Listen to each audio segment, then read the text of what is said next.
Ok, Erev Tov les Koulam. Bonsoir à tous. J'espère que le son et tout le côté technique fonctionne. Bezrat Hashem, le cours de ce soir,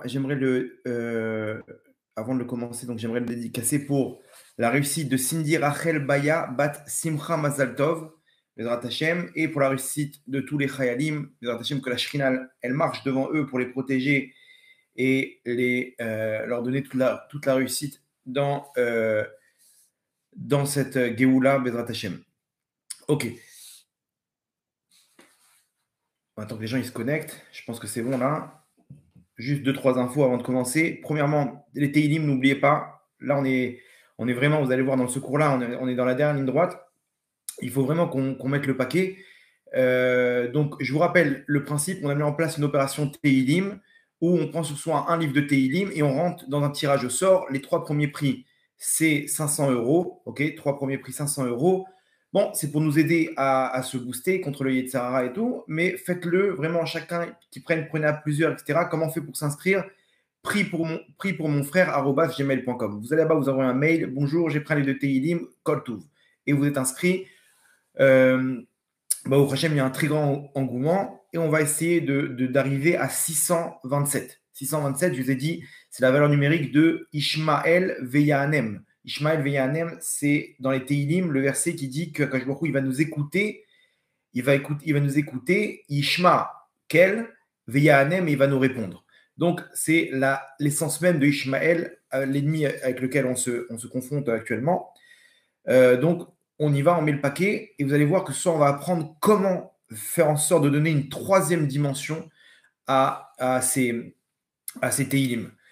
Deuxièmement, important, j'en parlerai plus tard, etc., mais je commence directement à vous en parler. On est en train de mettre en place un Beth Midrash. Un Beth Midrash, une yeshiva, et je voulais faire ça avec des Bachurim, faire une yeshiva avec des Bachurim, etc. Je vois que ça prend beaucoup de temps, c'est pas si simple que ça. Je me dis qu'en fait, peut-être qu'Hachem, il veut qu'on fasse ça ouvert au grand public. Donc, on a pris un local, on est en train de mettre en place des cours. Tous les matins, il y aura des cours Bezrat Hashem qui seront diffusés en direct. Bezrat Hashem, il y aura plusieurs thèmes, il y aura vraiment quelque chose qu'on essaie de mettre en place. Comment servir Hashem de façon ensemble, moi avec vous, d'essayer de comprendre comment servir Hashem de la meilleure des manières pour élever la Shrina en galoute et de façon pure pour pouvoir faire d'Hachem un roi, de surtout rentrer pas seulement dans la halacha, mais de rentrer dans la mentalité juive. Qu'est-ce que c'est une maison juive? Qu'est-ce que c'est une famille juive? Parce que généralement, on fait tchouva, on rentre avec toutes nos mitzvot et tout, on a encore la même mentalité. Et des fois, on n'arrive pas à s'en sortir et on fait beaucoup d'erreurs et beaucoup de fautes malgré nous. Donc, on va essayer de rentrer ce petit côté vraiment de l'Echem Shamaim, pour comment servir Hachem de la meilleure des manières dans des cours. Donc, on fera Bezrat Hashem une petite campagne. Je ne suis pas trop ambassadeur, les trucs, machin, les gros événements. Entre nous, vraiment, si vous sentez que ces cours, ils vous parlent, etc., vous avez envie de faire partie de cette lumière, alors, même un petit peu, au moins qu'on soit tous ensemble pour faire avancer cette Géoula, Berachamim, Bezrat Hashem. Je vous donnerai tous les détails de la campagne, mais en tout cas, vous pouvez dès maintenant sur tovhm.com, tovhm.com, là-bas, il y a tous les moyens pour faire des dons. Donc, ceux qui veulent participer, faites-le, même un minimum. Et aussi, on a tout un équipement, des livres, des tables, des chaises, etc. Ceux qui veulent participer avec nous dans cette aventure, vous êtes les bienvenus. Ok, ça c'est pour les annonces. Alors là, vraiment, je vous dis, le cours de ce soir, il est spécial. Vraiment, Hachem, il m'a gâté sur ce cours parce que vraiment, c'est un cours qui peut nous accompagner sur la suite des événements, ok, comme vous allez le voir. Surtout que j'ai été sur la tombe de David Ameller lundi. Donc peut-être que c'est lui aussi qui m'a inspiré de ce cours-là. Vous allez voir, ça nous aide à comprendre qu'est-ce qui se passe maintenant, qu'est-ce qu'on doit faire et où on en est. Là, actuellement, donc je ne vous le dis pas, mais accrochez vos ceintures, hein, vous savez très bien que il y aura des trous d'air et ça va bouger. Donc accrochez vos ceintures, on est parti pour un cours sympathique. Qu'est-ce qui se passe actuellement? Comment placer ça dans la Torah, ok, comment la Torah elle explique ça, et surtout vous allez voir que ça, on va essayer de répondre à plusieurs questions. Qui est Amalek, Moab, Ishmaël, contre qui on se bat? On est où dans la Géoula et comment avancer? Je pense que c'est un cours qui peut être la base de comprendre plusieurs choses dans ce qui va dans les événements à venir. Comme vous le savez, c'est pas une opération comme les autres. Ce qui se passe actuellement, l'opération qui se passe actuellement, la guerre, celle qui se passe actuellement avec nos soldats, c'est pas une opération comme les autres. On en a eu des guerres avec le Hamas à Gaza. On a eu des confrontations, plomb durci, etc. On en a eu. Là, c'est différent. Là, on est face à un front musulman. C'est-à-dire tout le Moyen-Orient se réunit derrière eux. On voit le Yémen, ils bombardent. On voit les milices chiites en Irak, en Syrie, qui s'avancent vers le Golan, à la frontière syrienne. On voit le Hezbollah qui se mêle, l'Iran qui est derrière tout ça. Shabbat dernier, il y a eu un événement qui ne s'est jamais produit. Ça fait des années qu'ils n'ont jamais réuni tout le monde autour d'une même table. Il y a eu un sommet, à Riyad, okay, en Arabie Saoudite, avec tous les dirigeants du Moyen-Orient, que ce soit le président turc, okay, le président iranien. Les Iraniens, ils ne s'entendent pas avec l'Arabie Saoudite. Le roi d'Arabie Saoudite, il y avait Bachar el-Assad, il y avait des représentants du Hamas, Abou Mazen, du Hezbollah, du Yémen. Il y avait tout le monde qui était réuni pour un sommet, ok?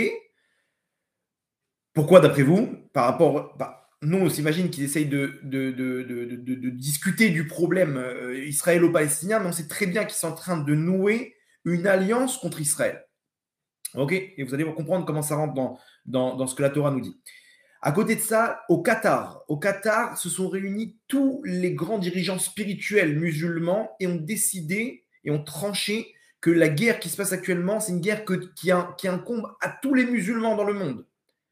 Le président iranien, il a lui-même dit que si un musulman ne participe pas à cette guerre, c'est un traître. C'est-à-dire qu'il se passe quelque chose. On voit en France, ils sont en train de préparer, ils taguent des Magen David sur les trucs. Dans tous les pays du monde, les manifestations sur quelque chose qui est, a priori, pourquoi? Je ne comprends pas. C'est eux qui ont choisi le terrorisme. C'est eux qui ont choisi la barbarie. Pourquoi maintenant, d'un coup, tout le monde se révolte contre Israël?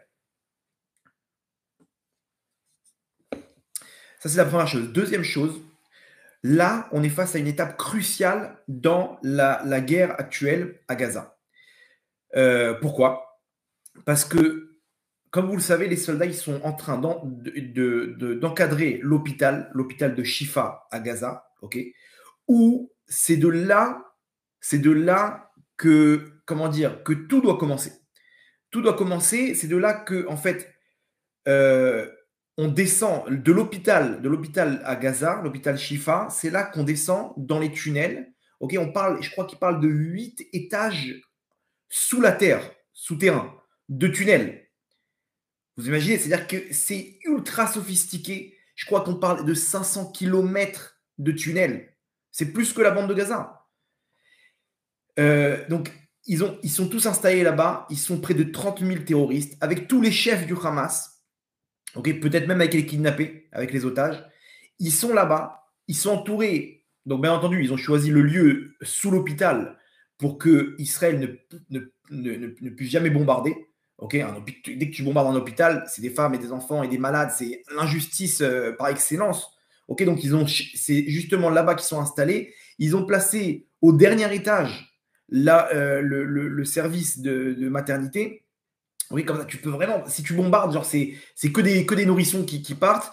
Ok, donc c'est impossible.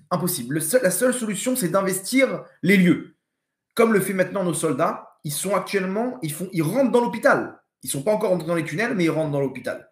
Et ça, c'est une opération qui est cruciale pour la suite des événements matériels et spirituels. Vous allez comprendre pourquoi. Donc, nos soldats, bien entendu, vous avez compris, ce sont ni plus ni moins que les Giboré David. David Amelech, il avait une armée de Giborim, de guerriers, okay, qui, ni plus ni moins, qui faisaient un travail spirituel sur le terrain. Ok, vous allez voir ce que nous aussi on peut fournir dans cette guerre, mais ce qu'on appelle les Giboré David. Ce terme, il revient souvent dans l'histoire de David Améler, les Giboré David. Et là, nos soldats, ils sont ni plus ni moins que ils sont dans une mitzvah la même que faisait David Améler et son armée. La même. Vous allez comprendre pourquoi. Je ne sais pas si vous vous rappelez le cours, si vous avez ceux qui ont suivi un petit peu les derniers cours, il y a un cours qui s'appelle Opération sauvetage des kidnappés. Ok, là-bas, j'avais expliqué combien ce qui se passait actuellement, c'était par rapport à 3 clipotes. Il y a en Eretz Israël, je vous avais expliqué qu'on avait en Eretz Israël, dans la conquête, 10 peuples. 10 peuples. Ok, on avait ramené dans la parashat Lech Lecha, je vous refais un petit peu dans le texte.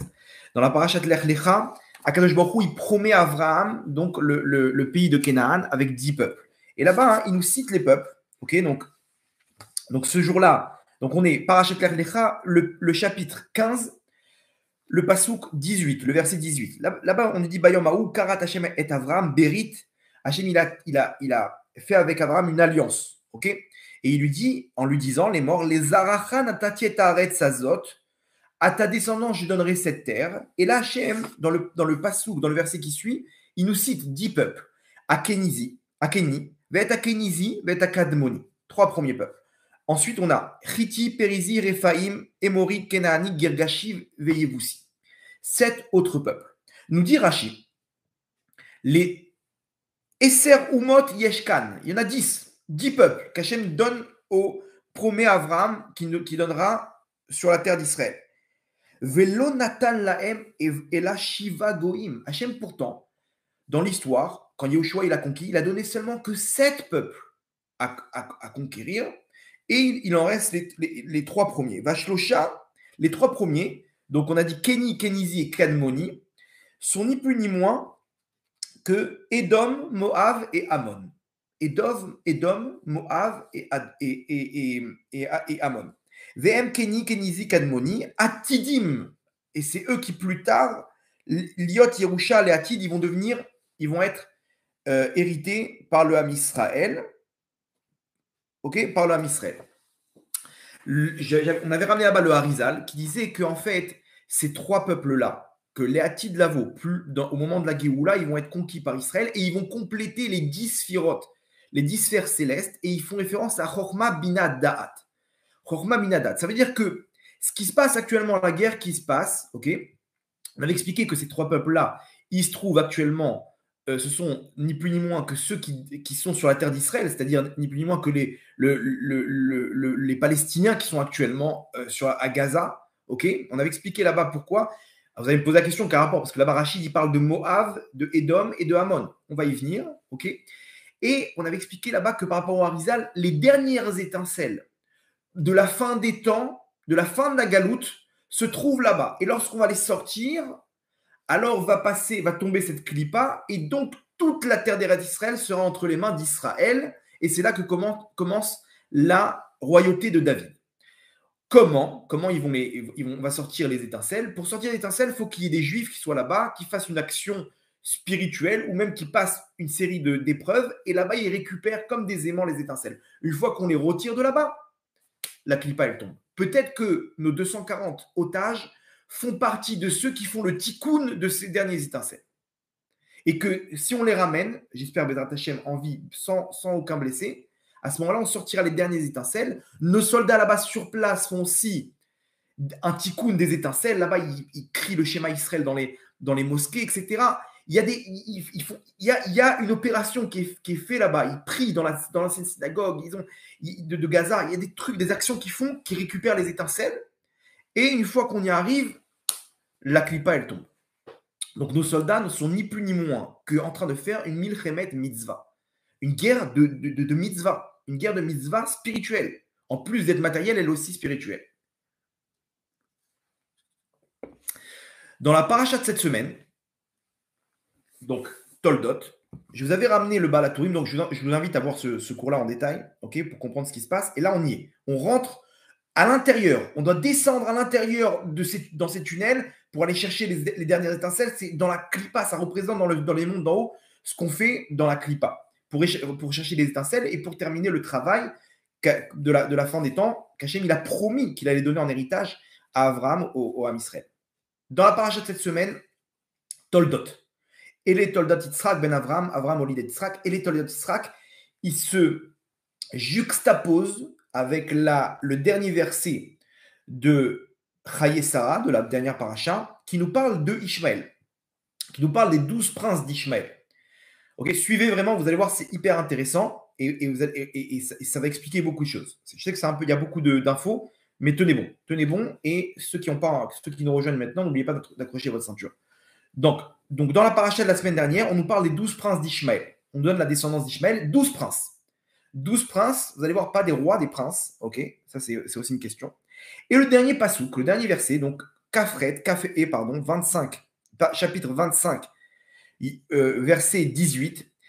Tout cela, Vaishkenu, ils se sont installés, Mechavila Adshur, Asher Alpene Mitzrayim. Donc là, c'est tous les pays qui sont aux alentours d'Israël. Boacha Ashura, Ashur c'est Assyrie, c'est le royaume Assyrie, c'est la Syrie, l'Irak. Et là-bas, on nous dit une phrase bizarre, mystérieuse, Alpene Kol Echav Nafal. Et devant tous ses frères, il va tomber.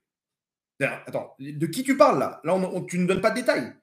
Devant tous ses frères, il va tomber. C'est-à-dire qu'il y en a un des 12 là, un de tout Ishmaël. On nous dit qu'Ishmaël, ils sont installés autour d'Israël. Et il y en a un, il va tomber devant tous ses frères.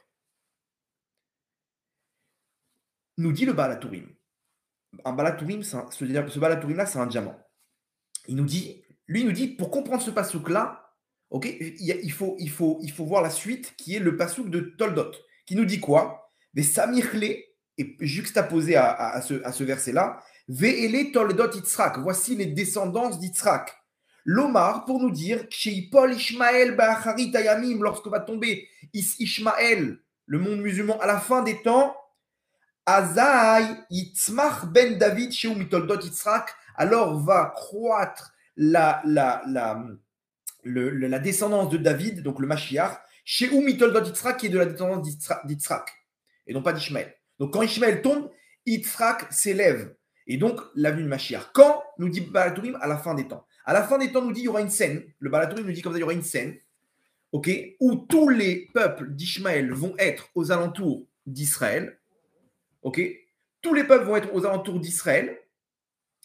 Et il y en a un, Alpene Kol Echav Nafal, il y en a un qui va tomber. Okay, nous dit le Baal HaTurim, en fait, celui-là, quand il va tomber, c'est tout le royaume d'Ishmaël qui va tomber avec lui. Et ça veut dire que juste après, l'étape d'après, c'est la naissance, c'est la venue de Mashiach ben David. Ok, donc plusieurs infos là. Donc à la fin des temps, effectivement, on aura un scénario. Baal HaTurim, c'était il y a 800 ans, un truc du genre. Après 800 ans. De là, première déduction, c'est-à-dire qu'à la fin des temps, on va se retrouver que Israël sera sur sa terre, le peuple juif sur sa terre, et autour, bien entendu, Ishmaël. Est-ce que c'est le cas aujourd'hui? Bingo, très bien. Alors que c'était avant, on parle que il y avait, comment dire, Ishmaël, il est né avant la création de l'islam. Hein. L'islam, c'est en 622, l'Hégire. Ishmaël, c'est à l'époque d'Abraham. Ok, vous comprenez comment c'est un détail important. Deuxième détail qu'on conclut de ce qui se passe là. Le deuxième détail, c'est que pas tout Ishmaël va tomber. Un seul, Alpene Kol Echav, devant tous ses frères, Nafal, il va tomber, ce peuple-là, un des 12 princes. Et de là, tout Ishmaël va tomber. Donc il y a un des peuples d'Ishmaël qui, à la fin des temps, va être en confrontation avec Israël et va tomber. Et lorsque celui-là va tomber, à ce moment-là, va commencer la royauté de David. Donc, à la fin des temps, on va se retrouver face à une guerre que toutes ces années, on n'a pas réussi à la faire parce qu'on n'est pas encore dans le tikkun final. Et là, on y est, on va jusqu'au bout. Okay, le message, c'est de détruire complètement le Hamas. Alors, le Hamas, peut-être, c'est cette clipa, le mal incarné, le Hamas. J'ai rien contre les Palestiniens, le peuple palestinien, j'ai rien contre eux. Attention, je ne suis pas en train de dire que c'est eux. Je parle il y a des gens aujourd'hui qui sont animés par le mal, par la cruauté, par la barbarie. Okay, c'est ni plus ni moins qu'une clipa, une force du mal. C'est ceux-là avec qui nos soldats sont en train de se battre actuellement. Et lorsqu'il va tomber, apparemment, un peuple va tomber, peut-être celui-là, et de là, tout le monde va tomber. Tout le royaume d'Ishmaël, il tombe. C'est-à-dire qu'il y en a un des peuples qui tient Ishmaël. Il y en a un qui représente, qui a chez lui l'âme de Ishmaël. Et que lorsqu'il tombe, quand on enlève l'âme d'un corps, tout le corps, il tombe. Ok, donc ça coordonne avec ce qu'on a dit sur les trois clipotes, les trois peuples qui vont tomber à la fin des temps, ok, qui sont peut-être là-bas. Mais attention, attends, mais Khila, mais tu nous as lu Rashi, il a parlé de Moab, de Édom et de Ammon. Super, on avance.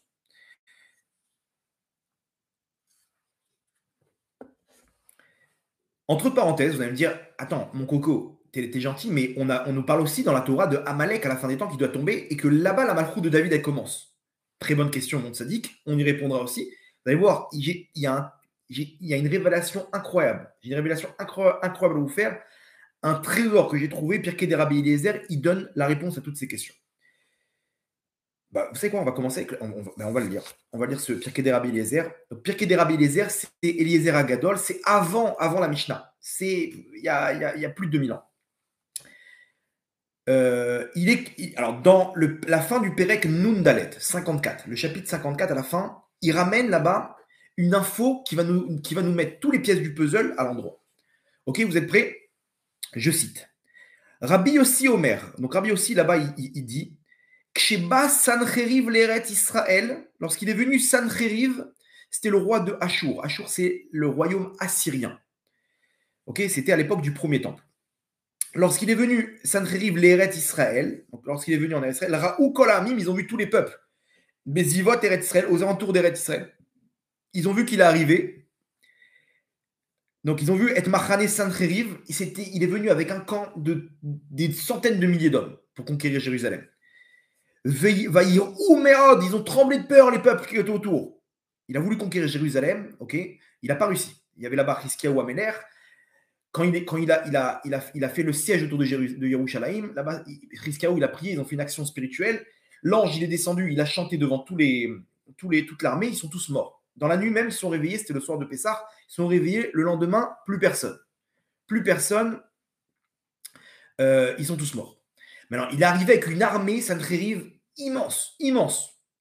Les peuples, ils ont vu ça, ils ont tremblé de peur. Vaïr Umeod ou Bachu Ishmi Mekomo, et ils ont tous fui de leur endroit. Chez Nehemar, comme il est dit, donc là, il ramène un passou, Vasir Vulot Amim Veatudem Shoseti. Et là, l'info. Alors d'abord, avant de vous donner l'info, okay, où est-ce qu'ils sont partis, et c'est là que tout va s'arranger, il faut savoir une chose. Sancheriv, la Gemara, elle ramène, la Gemara dans Brachot Kafret Amoud Aleph, dans le Talmud, donc Brachot, page 28a, elle nous ramène une histoire là-bas de, je crois que c'était un de Ammon qui voulait se convertir, il est venu devant le tribunal rabbinique, ils n'ont pas voulu le convertir, pourquoi? Parce qu'il y a écrit que Ammon et Moab, ils ne pourront jamais rentrer dans l'âme Israël, ok?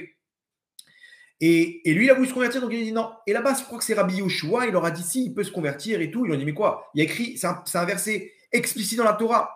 Il dit c'est vrai, mais comme Sancheriv, il a mélangé les peuples, donc aujourd'hui, même s'il y en a un qui vient et qui nous dit moi de père en fils, je descends de Moab, c'est plus une preuve pour le rejeter du peuple juif, et donc on peut l'accueillir. Parce qu'aujourd'hui, on sait très bien qu'à l'époque de Sancheriv, il a mélangé tous les peuples. Alors, c'était quoi la stratégie de Sancheriv? Sancheriv, il a une stratégie incroyable. Lui, il sait très bien que quand tu conquiers un peuple, ce peuple-là, il a un regain de patriotisme. Et donc, il va se révolter. Il va pas se tenir à carreau. Donc, qu'est-ce qu'il a fait? Dans chaque peuple qu'il arrivait à conquérir, il prenait le peuple et il le déracinait de sa terre. C'est-à-dire qu'il prenait les Libanais, il les a mis en Égypte, il a pris les Égyptiens, les a mis en Irak, il a pris les Irakiens, il les a mis en Judée-Samarie, et il a pris les 10 tribus et il les a exilés. Il les a exilés là-bas en Inde, en Afghanistan, là où on trouve des tribus perdues d'aujourd'hui, les Pashtuns, en Éthiopie, etc. Tous les descendants de la tribu de Dan, etc. Les 10 tribus que eux, du royaume d'Israël, ils se sont fait exiler. Hiskiaou, c'était le royaume de Yehuda. C'était que 2 tribus ennemies. Les 10 autres, elles ont été exilées. Pourquoi exilées? Parce que c'était la stratégie de Sancheriv. Maintenant, imaginez-vous, Sancheriv, il arrive avec une armée gigantesque. Les peuples autour d'Israël, ils voient Sancheriv arriver, ils savent très bien qu'ils vont se faire, ils vont se faire massacrer. Et qu'est-ce qu'ils font? Ils disent, il va nous prendre, il va nous exiler. Autant nous partir et trouver un endroit sûr, au moins on sait où on va. Qu'est-ce qu'ils ont fait les peuples? Donc, Vaïr ou Méod, ils ont tremblé de peur, ou Barou Ishmi Mekomo. Et ils ont tous fui de leur endroit, comme il est dit dans le Passouk. Et là, écoutez bien la phrase qui va nous donner la solution à toutes nos questions. Venir sous la midbar, et ils sont rentrés dans le désert. Ok, vous savez qu'autour d'Israël, il y a du désert, que ce soit le désert du Sinaï ou en Arabie Saoudite, là-bas, c'est que du désert. L'Irak et tout, c'est que du désert. Donc ils ont fui, donc des alentours d'Israël, ils ont fui. Venir sous la midbar, écoutez bien, veit arvevu imbene Ishmaël, et ils se sont mélangés avec le peuple d'Ishmaël, avec avec les Arabes, les futurs musulmans. C'est-à-dire tous les peuples qu'on connaît, Ammon, Moab, Édom, Amalek, aujourd'hui, tous ces peuples-là, ils sont tous mélangés avec Ishmaël. Depuis l'époque de Sancheriv, c'est-à-dire on parle de l'époque du premier temple, déjà, tous ces peuples-là, ils sont mélangés avec Ishmaël. Ce Pirkei des Rabbi Eliezer, si je pouvais, j'aurais dansé sur la table en tango avec ce chidouche. Vous vous rendez compte? C'est-à-dire que il se trouve que, rappelez-vous, Rachid a dit, les trois peuples à la fin de temps, c'est Ammon, Moab et Édom. Mais ok, mais là on est face à Ishmaël. Mais oui, mais en fait, tous les peuples ils sont mélangés avec Ishmaël depuis l'invasion de Sancheriv.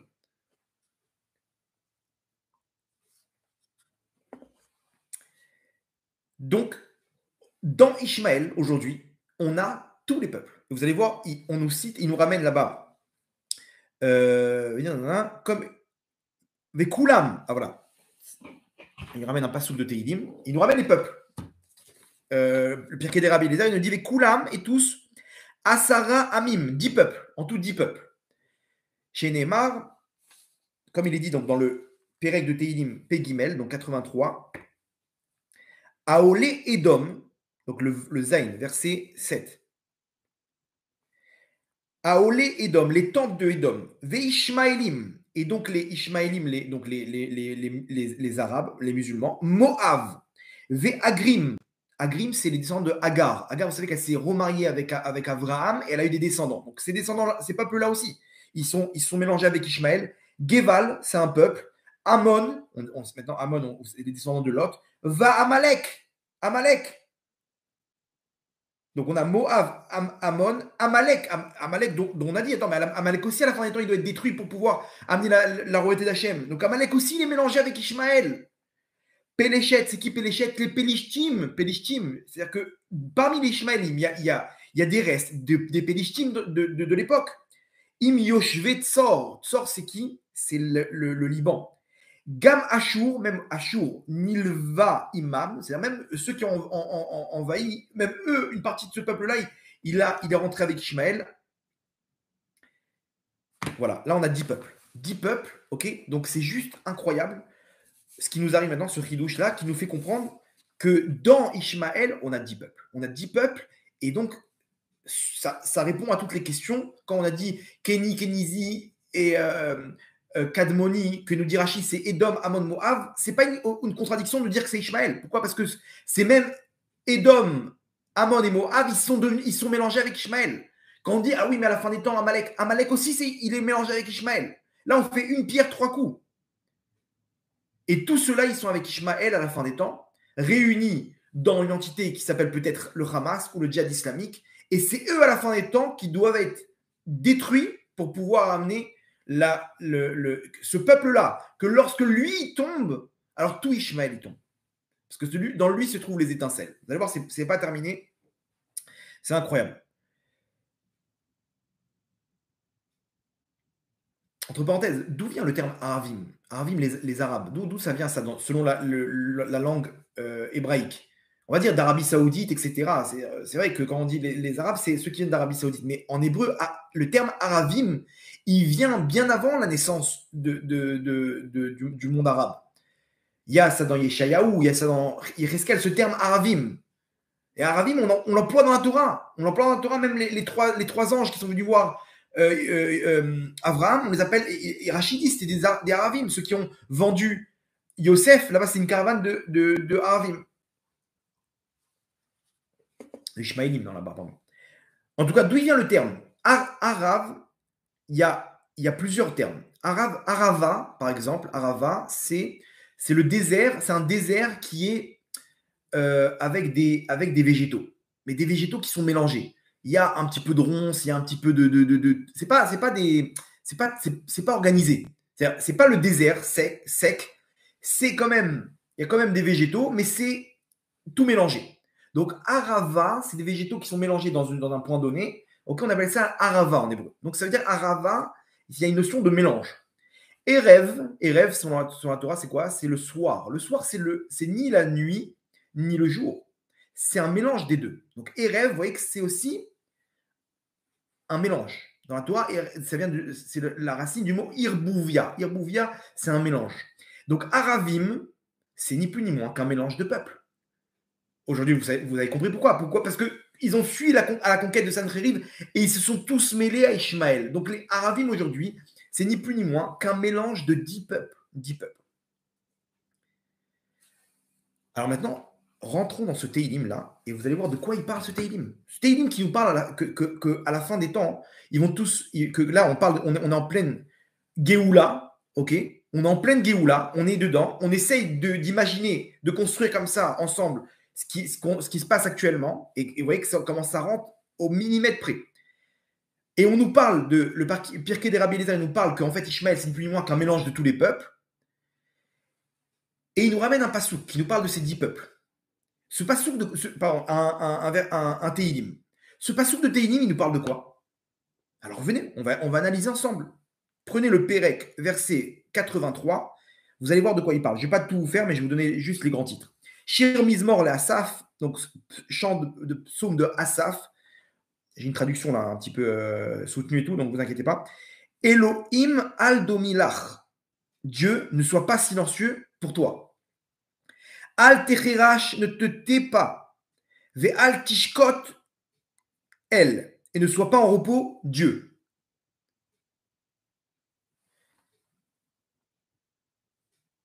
Chazak, on a aussi le Erev Rav, entre parenthèses. Kol hakavod. On a le Erev Rav qui est un mélange de tous les peuples qui sont sortis avec Israël lors de la fin des temps. Et c'est pas pour rien qu'ils sont accrochés avec eux. Le Erev Rav en Israël, c'est l'extrême gauche comme ça. Ils sont pro-palestiniens.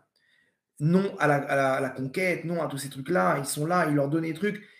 Malheureusement, et on sait ce qui s'est passé dans la suite.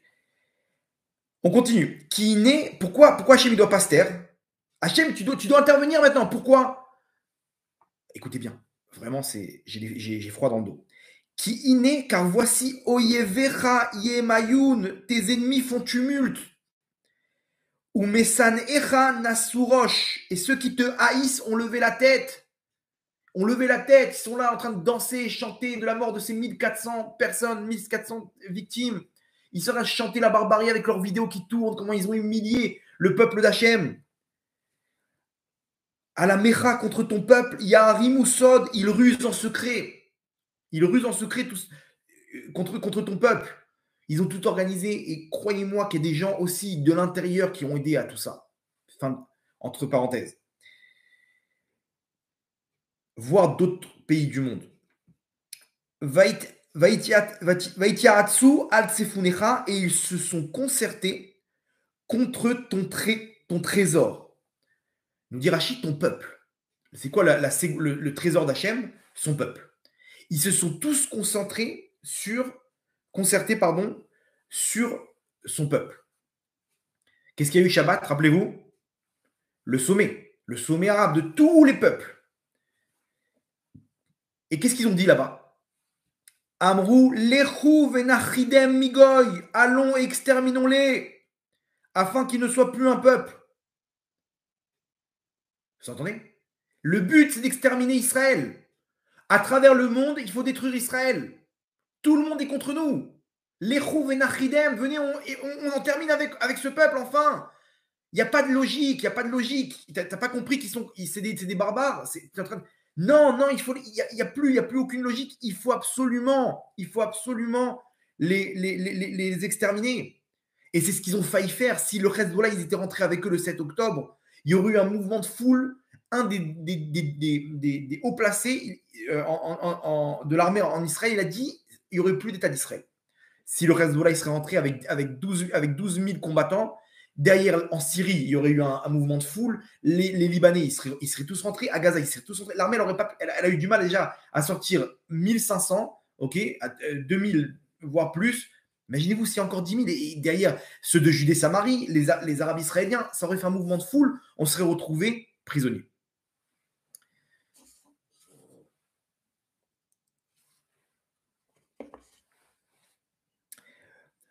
Donc, Amrou lechou menachidem migoy, velo yizacher shem Israël od, et que ne soit plus mentionné le nom d'Israël encore. Kino Hatsu, ils se sont concertés, lèvent d'un même cœur, Yardav ensemble, Alecha contre toi, Hachem, Berit Yirchotu, une alliance, ils ont tranché. De qui on parle? Et là, le fameux pasouk, Aolé et Dom, les tentes d'Édom. Donc, qui se trouvent ou à l'extérieur d'Ishmaël ou à l'intérieur d'Ishmaël. Comme on a dit, ça peut être un mélange. Ils sont tous mélangés avec Ishmaël. C'est qui les tentes d'Édom? Édom, c'est l'Occident. On voit l'Occident, comment ils sont derrière. Le Canada, maintenant, là, il a retourné sa veste. Ouais, le génocide et compagnie. En France, on sait très bien la politique du Quai d'Orsay. On connaît tous ces trucs-là. Les États-Unis ne croyaient pas qu'ils sont venus pour nous aider. Ils ont des intérêts politiques, géopolitiques, etc. Ils ont interdit à Israël d'intervenir au Liban. C'est-à-dire que vous n'avez pas le droit de défendre. Et ils mettent une pression pour un cessez-le-feu. Mais que je comprends pas. Mais où allez Non, il faut absolument. Ils essayent de convaincre Israël d'arrêter cette guerre. Ils n'ont rien compris. On est en danger. On est en danger de mort. Ishmaélim et les Ishmaélim, donc bien entendu tout le monde arabe, la Turquie et le Yémen et tout ça. Moav, Agrim. Alors Moav, on a dit maintenant ils sont mélangés. Ok, maintenant c'est plus un problème Moav. On aurait dit mais c'est qui Moav alors dans tout ça? Moav, ils sont dans Ishmaël, dans Ishmaélim. Et Agrim, c'est donc les descendants de Hagar. Geval, c'est un autre peuple. Ammon aussi. Amalek. Dedans, il y a Amalek aussi contre nous. Dans cette guerre-là qui est en train de se produire, il y a aussi Amalek contre nous. Péléchet et Pélishtim, im Yoshvé Tsor. C'est quoi Tsor? C'est le Liban. C'est qui le Liban? Le Hezbollah. Gam Ashur Nilvaima, même Ashur, la Syrie, c'est quoi? Le royaume assyrien qui s'étendait de Syrie et Irak, c'est ni plus ni moins que la Syrie. La Syrie qu'on connaît, Bachar el-Assad, il est prêt avec les milices chiites. Et l'Irak, des dizaines de milliers de soldats, ils sont en train d'avancer vers le Golan. Là-bas, il y a des milices chiites, pro-iraniennes.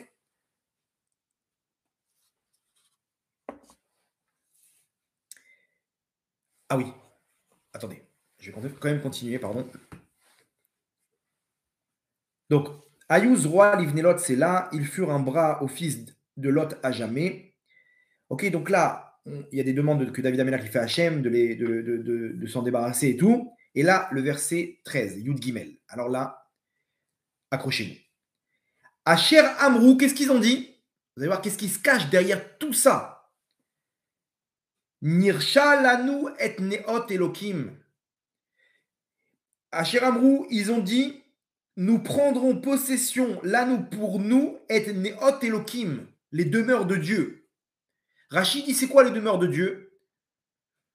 Le Beth Amikdash, le temple, l'endroit du temple. Qui dit ça? Qui aujourd'hui prétend, ok, et quel est le peuple aujourd'hui qui est en confrontation directement avec Israël sur ce lieu saint d'Israël? Les Palestiniens. C'est eux qui sont là-bas, c'est eux qui sont présents. Chaque fois, El Aqsa, l'opération s'appelle Maboul El Aqsa, le déluge d'El Aqsa. C'est-à-dire que tout est relié par rapport à El Aqsa. El Aqsa, c'est les demeures d'Hachem. C'est-à-dire que tout ça, c'est pourquoi? Tout ça, c'est par rapport au Beth Amikdash. Et donc, vous comprenez que tout ça, c'est relié à la Géoula parce que le Beth Amikdash lui-même, c'est la lumière de la Géoula. Et lorsqu'on va faire descendre cette clipa qui est là-bas, donc on récupère la lumière de la Géoula qui est en train de descendre actuellement. Et vous comprendrez pourquoi c'est ce peuple-là qui détient l'âme de tout le royaume d'Ishmaël. Parce que c'est lui qui est sur le mont du temple. Donc, c'est lui qui a la lumière qui donne l'abondance à tout le monde, qui descend à cet endroit-là, là où a eu lieu le sacrifice d'Yitzhak, là où la Shrina descend et malheureusement aujourd'hui est en galoute. Il ne reste que le côté de la Maravi. Donc, quand ce peuple-là va tomber, donc, Alpne Kol Echav, devant tous ses frères qu'on a cités maintenant, Nafal, il va tomber qui? On ne sait pas, un peuple. Alors à ce moment-là, et les Toldat Yitzhak, c'est là que tout le royaume d'Ishmaël tombe, et là que commence la Malchoute ben David. C'est donc incroyable. Incroyable comment on a tout s'est mis en place. Ok, entre parenthèses, comment dans cette guerre, les mitzvot qui vraiment donnent une puissance et qui ont sauvé beaucoup de personnes, ces mitzvot qui revenaient, c'était Elat Tzniut, qui est ni plus ni moins que la lumière de la Shrina. Quand une femme s'habille Sanoa, elle représente le Kodesh HaKodashim, le Saint des Saints.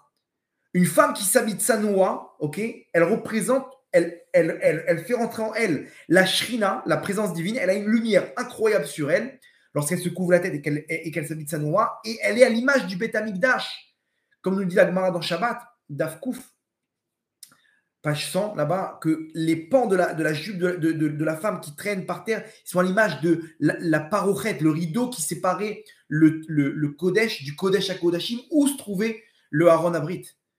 Et deuxième mitzvah aussi qui revient souvent, le Shabbat. Le Shabbat, c'est quoi? C'est Shabbat Malketa, c'est la princesse, c'est la Shrina. Quand quelqu'un il fait Shabbat, il invite la Shrina, la présence divine chez lui. C'est ces deux mitzvot-là qui sont en rapport avec la lumière de la Géoula qui est la Shrina. On va venir à David Améler, ne vous inquiétez pas. Comment ils interviennent, les guerriers de David Améler, dans l'histoire? Donc, tout ça, derrière tout ça, toute cette guerre se cache en fait un bras de fer pour libérer la Shrina de la galoute. Il y a un peuple qui s'interpose, un peuple barbare, ok, qui s'interpose, et tout ce qui se passe maintenant, jamais on a réussi à aller jusqu'au bout, mais là, on y est. Et vous avez compris, comme j'ai expliqué dans la première partie du cours, que de là, tout va découler.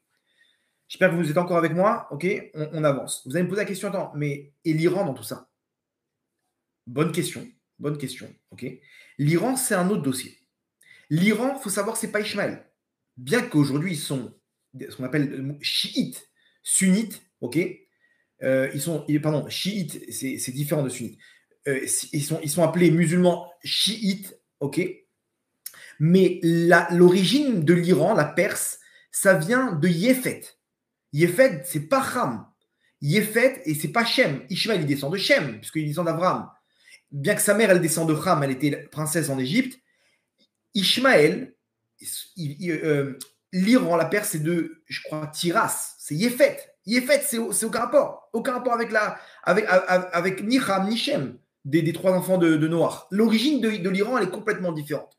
Alors là, c'est un autre dossier. Je ne vais pas rentrer là-dedans. Quand commencera la guerre avec l'Iran, bientôt, que les États-Unis vont intervenir. Ok, ça, c'est par rapport à ce qui se passe.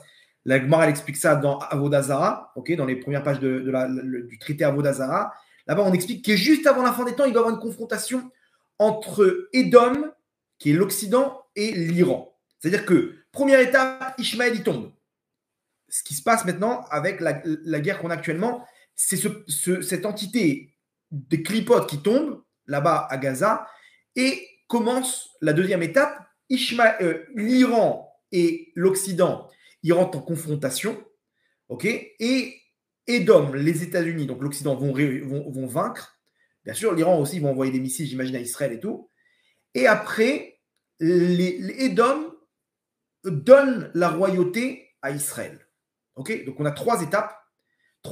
Ishmaël, l'Iran qui tombe, et ça va être très court, hein, très court. Juste avant la Géoula, il y aura cette petite période, une guerre très rapide entre les États-Unis et l'Iran, avec Israël, j'imagine, et après, les États-Unis donnent la couronne à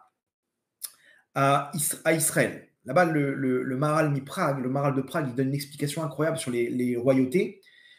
Dans son livre Ner Mitzvah, là-bas sur les Hidushim, sur Hanouka, il ramène le Maharal Mipra et il pose une question. Dans Daniel, on nous dit les 4 royautés de l'exil de l'exil d'Israël, et la dernière c'est Édom. Édom, là-bas, l'animal qui représente Édom, ok, selon nos sages, c'est le chazir, le porc.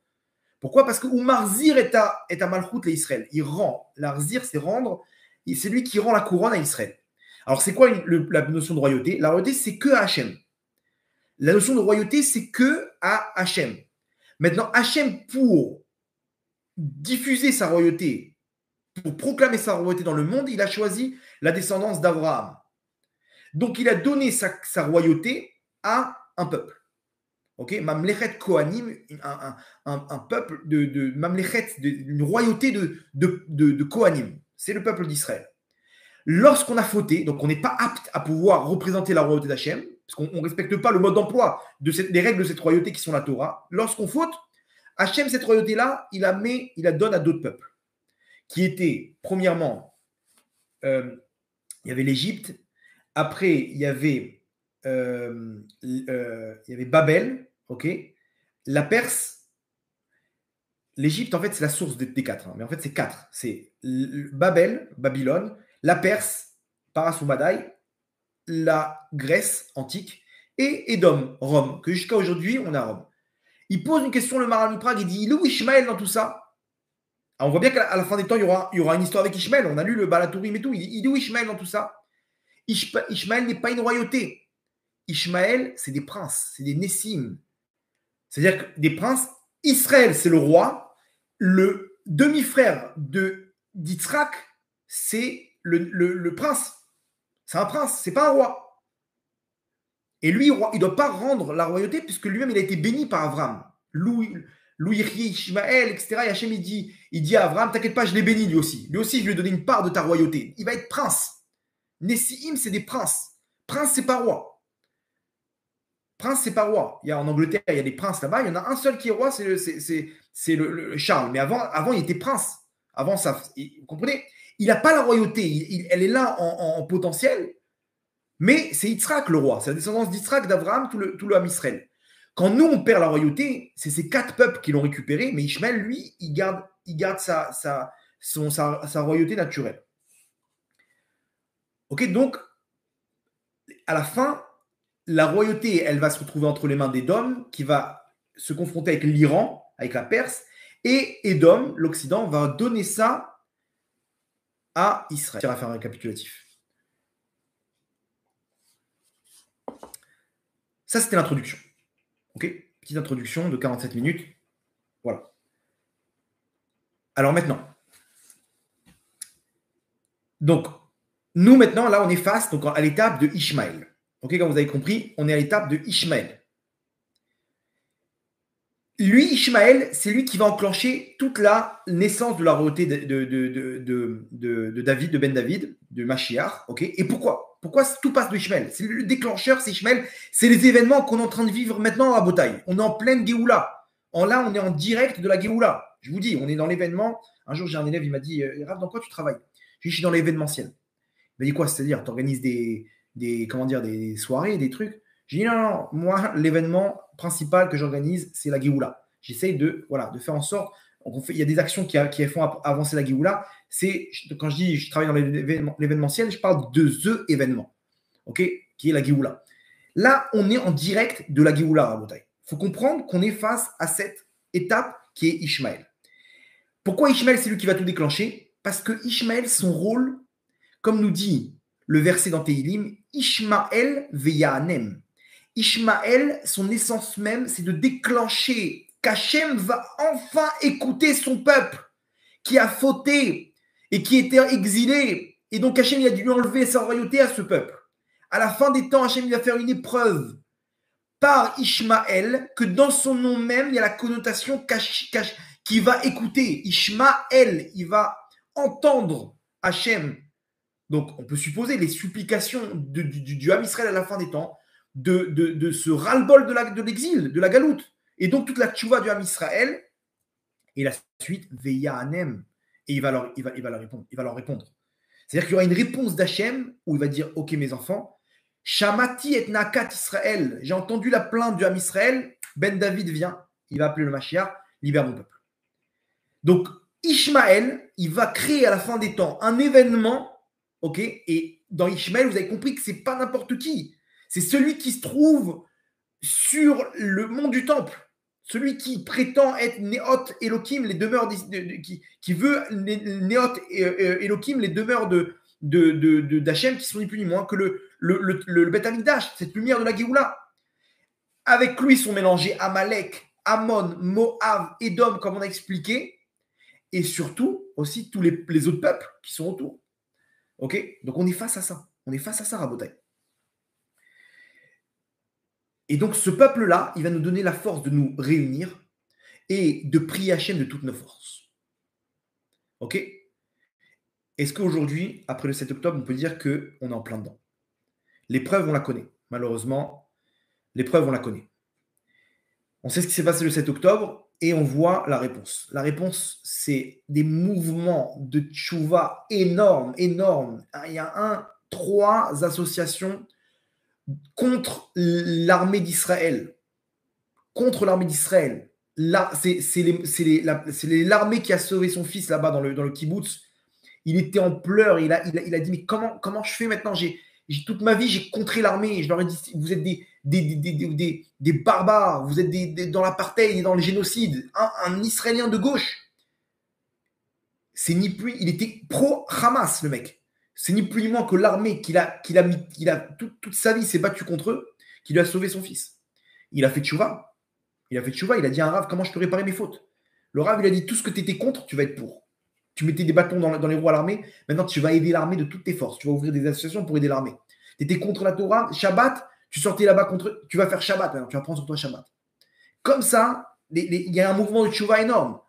L'union, aujourd'hui, on la connaît. Je connais quelqu'un, il m'a dit, j'étais à 2 doigts de quitter Israël, de rentrer en France. Pourquoi?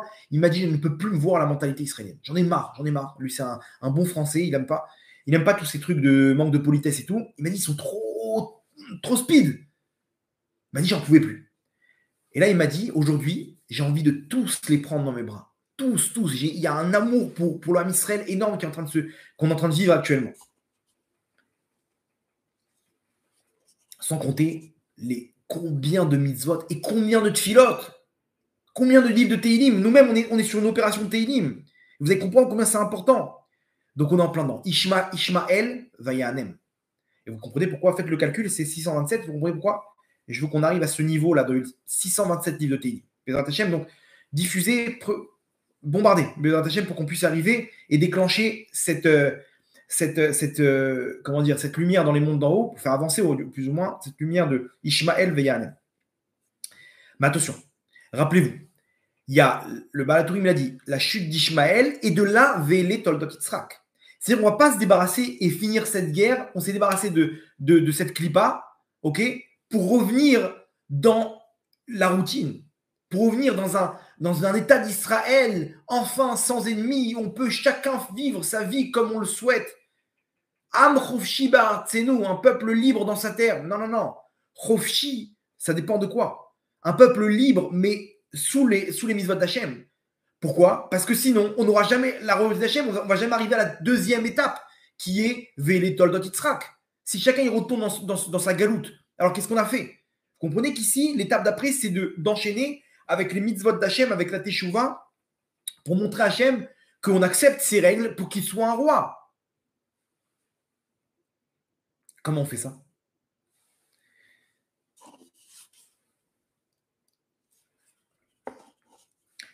Comment on fait ça? Et c'est là maintenant qu'intervient la notion de guerrier de David Améler. Giboré David. Giboré David, retenez bien ce terme, ok? Maintenant, chacun d'entre nous, il doit se transformer en guerrier de David Améler. David, si on veut déclencher la puissance de ce qui doit se passer à la fin des temps et de faire naître la royauté d'Hachem par l'intermédiaire de Ben David, du Mashiach, on doit se mettre sur la même longueur d'onde que ce qu'il a fait David Améler.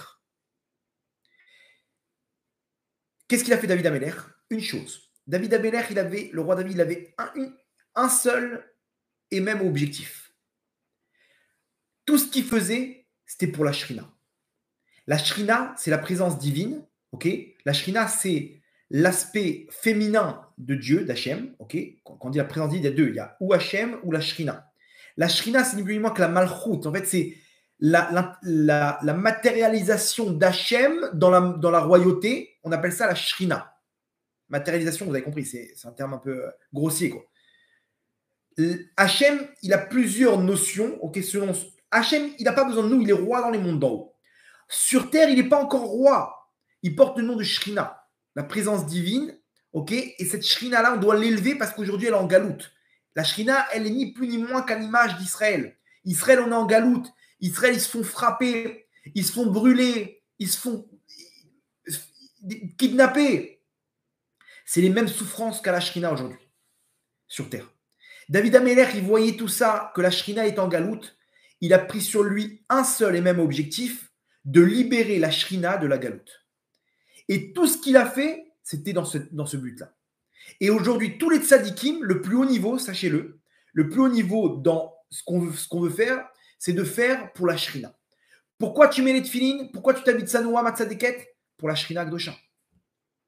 Si tu as cette kavana, cette intention, toutes tes mitzvot, les mérites sont exponentiels. David Améler et tous les tzadikim, ils ont ce même objectif. Tout ce qu'ils font, c'est les Shem, Yichud, Kutsha, Berichou, Shrinte. C'est pour la Shrina. L'union entre Hachem et sa Shrina. C'est-à-dire que de la manière qu'Hachem il est roi en haut, en bas, c'est exactement pareil. La Shrina, elle est enfin, elle est ce qu'on appelle, elle est élevée et sortie de la galoute. C'est ce qu'il faisait David Améler. Vous pouvez voir ça en détail dans le Tikkun Zohar Yudchet 18. D'abord, on explique le fait que Yizkof Beshem Hashem, là-bas, de s'élever dans le Shem Hashem, à Kavana d'élever la Shrina dans la galoute.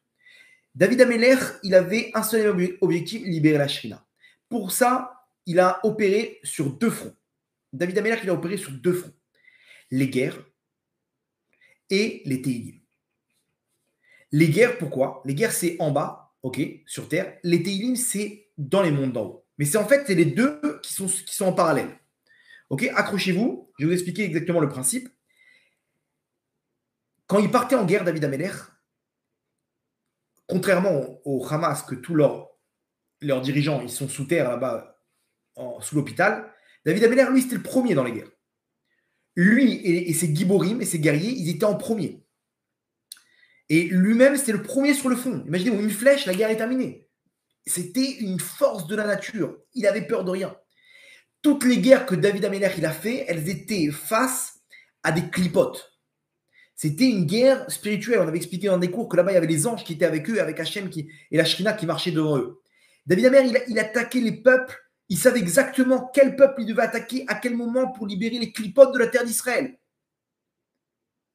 Amalek, Moab, Ammon, il partait en guerre. C'était une guerre qui avait de base une source spirituelle. Il n'attaquait pas pour conquérir, pour se débarrasser de ses ennemis. Non. La raison, c'était spirituel.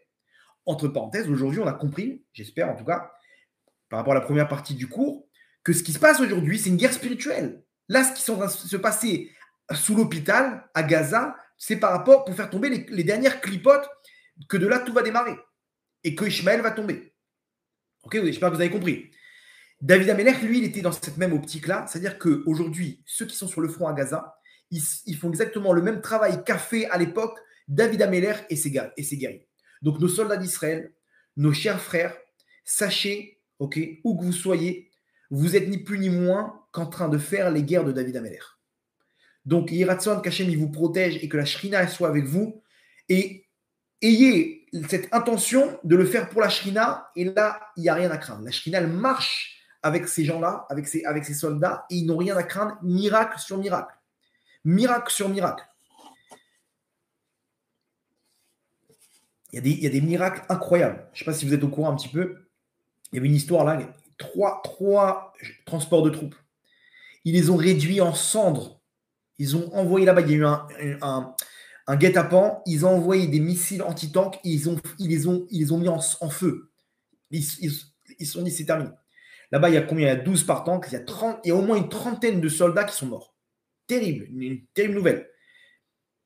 Qu'est-ce qui s'est passé? Les 30 soldats, quelques minutes avant, ils sont sortis. Ils sont tous sortis. Pourquoi? Parce que celui de devant, le frein, il a lâché. Donc, il ne pouvait plus avancer. Ils se sont dit, bon, le temps que les réparateurs ils arrivent, il y a des réparateurs, ils sont dans des tanks aussi. le temps qu'on ne va pas rester sur place, on va rentrer dans comment dire, il y avait un côté un bâtiment, on va rentrer à l'étage d'un bâtiment, on va faire des gardes sur les trucs, et on va se reposer, une partie elle va se reposer, une partie elle va manger, on va un peu s'aérer. Et ils sont sortis les 30. Et c'est là qu'il y a eu le guet-apens. Ils ont réduit à néant les 3 trucs. Il n'y avait personne à l'intérieur. Il n'y avait personne à l'intérieur. Il y a un autre miracle qu'on m'a raconté. Par erreur, il y en a un qui était avec son arme. Il a appuyé par erreur. Il était en train de manger. Boum, il y a une balle qui est partie. Dans la nuit. Et ils entendent crier. Ils se sont dit, ouais, cette balle, elle a tué quelqu'un. Ils se sont dit, va savoir c'était quoi. Il s'est avéré que cette balle, elle a touché la poitrine d'un terroriste qui était en train de s'avancer vers eux. Dans la nuit, ils étaient en train de manger, ils étaient tranquilles. Ils allaient se faire attaquer par un terroriste. Par hasard, une balle, elle part et elle tue le terroriste. C'est pas la Shrina qui les accompagne. Bien sûr, c'est la Shrina. Et là-bas, il y a eu beaucoup de dévoilements de Rachel Imenu. Rachel Imenu, dans les mondes d'en haut, c'est la Shrina, entre parenthèses. Premier front, donc, David Ameller. David Ameller lui-même, il était en premier. Lui-même, il était prêt à se sacrifier. Et ses soldats, ils étaient prêts à se sacrifier. Il y a marqué comme ça l'Ishlomo, là-bas, dans le Ain Bet, dans le Pérec 72. L'Ishlomo, il commence par l'Ishlomo. C'est-à-dire, là-bas, le Pérec nous parle combien il faut adoucir la Midat Adin, la mesure de rigueur. Et Hachem, il dit, David Ameller, il dit Hachem, mets-la moi sur moi, la Midat Adin. Mais pour Shlomo, donne-lui la Midat Rachel. Pour mon fils, donne la Midat Rachel. Mais tout le reste, Hachem, si tu dois donner, envoie-moi à moi. Moi, je fais bouclier au Ham Israël. Mais mon fils Shlomo, donne-lui ce qu'il faut. Donne-lui l'abondance. Mais moi, Hachem, vas-y, tu peux y aller. David Ameller était prêt à se sacrifier. Lui et tous ses giborim, tous ces guerriers qui étaient avec lui. Et c'est ce qu'on a vu dans cette guerre.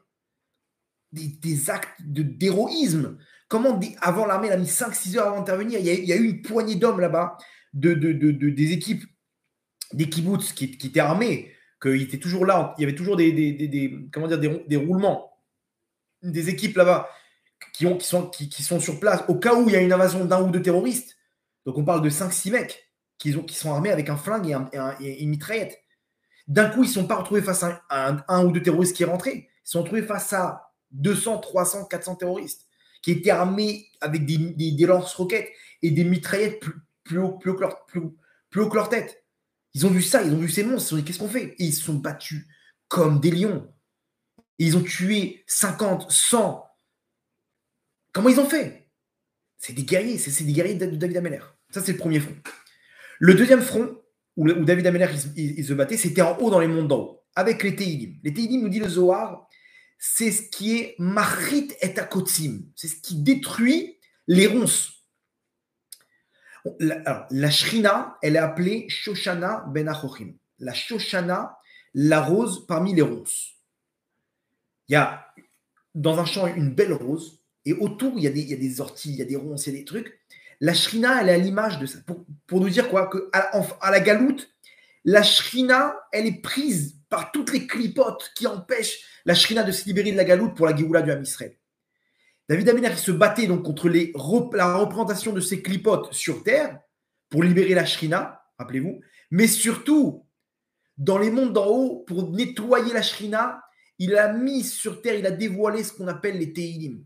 Les Teilim, ils ont une force, c'est un assemblage de mots qui ont une force de libérer la Shrina de la galoute. Vous entendez ça?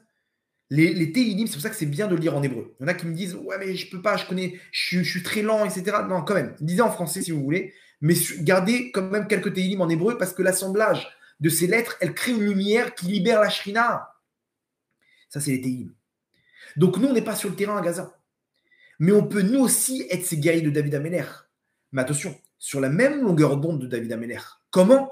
Quand nous, on prie maintenant les Teilim, il faut le faire comme le faisait David Ameller. C'est-à-dire ni plus ni moins que pour la Shrina. Il faut arrêter de prier avec un intérêt perso, pour notre ego. Hachem, donne-moi un Parnassa. Aujourd'hui, il faut que ce soit des Teilim qui soient ni plus ni moins que pour Hachem, que pour sa Shrina, pour libérer le Ham Israël, pour libérer la Shrina des clipotes. Il faut se mettre sur la même longueur d'onde que l'origine même de la création de ces Teilim. Et nous, on est tout le temps là en train de ramener tous les Teilim maintenant qui sont destinés à la Shrina pour nous-mêmes. Oh, on a besoin un peu de prier, là, de se défendre. Quand tu pries pour la Shrina, automatiquement, tu es inclus dans toutes tes prières, elles sont incluses dedans. Parce que si la Shrina est libérée, il n'y a plus de guerre, il n'y a plus de maladie, il n'y a plus de problème de rien du tout. Et nous, on est encore là à mettre encore notre ego. On n'est pas Véné Toldot Yitzhak, Véné Toldotai. Mais après que Ishmael tombe, c'est moi c'est ma royauté à moi. Il faut qu'on arrive à mettre son ego de côté maintenant. Il faut qu'on fasse toutes les actions qu'on fait comme des guerriers de David Ameller. Il faut qu'on les fasse ni plus ni moins que pour la Shrina. Ça suffit de dire, ouais, je prends sur moi. C'est quoi ce terme, je prends sur moi? C'est-à-dire que j'ai ma vie Hachem, mais je prends sur moi comme un poids de faire quelque chose pour toi. Alors, kol hakavod pour toutes ces mitzvot. Vous avez compris que ce terme, déjà, il y a un problème. C'est-à-dire quand tu prends sur toi, on dirait que tu as rendu service à Hachem. J'ai ma galoute Hachem. Je sais que tu veux des mitzvot, donc j'ai pris sur moi de prendre sur moi une journée de tsniout. Bah, tzadika, c'est super kol hakavod. Mais maintenant, il faut te sacrifier pour Hachem.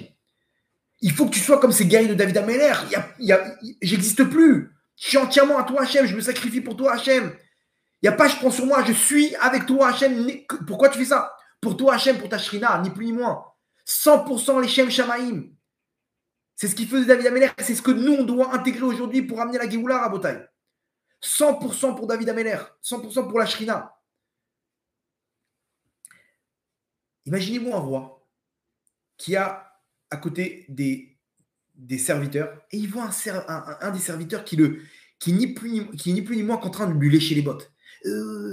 Votre Altesse, vous voulez, tu sens les hypocrites comme ça. Le mec, il fait ça pour lui. Vous avez vu votre Altesse? Vous avez vu comment vous pensez que je peux maintenant avoir un peu d'argent?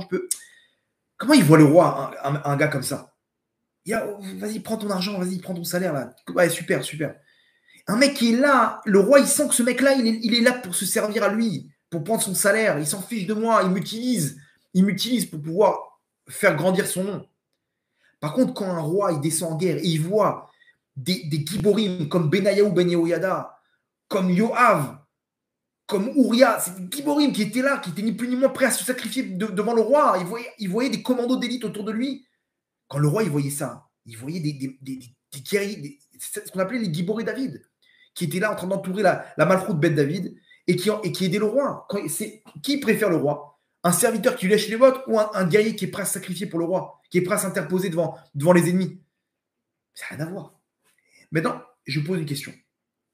Je la pose à moi aussi. Des fois, on est plus de ce côté-là ou de l'autre côté? On est plus comme, bon, Hachem, j'ai mis la tzedaka, peut-être tu peux m'aider pour ma parnassa. Ou des fois, on est là, Hachem, je le fais pour toi parce que mon rôle, c'est la Shrina maintenant. Il n'y a rien d'autre. On est tous dans cette même guerre. Et quoi, eux, ils sont en train de se battre, nous, on est en train de se reposer, on est en train de faire des trucs pour nous. Il n'y a plus rien pour nous maintenant. C'est terminé, ça y est, on ne va plus revenir dans notre galoute. Il faut qu'on fasse pour Hachem. Et si on arrive à rentrer ça dans notre tête, ok, et qu'on arrive à le faire, et que ça doit se matérialiser par des actes, au moins un acte où tu as un guerrier de David Ameller.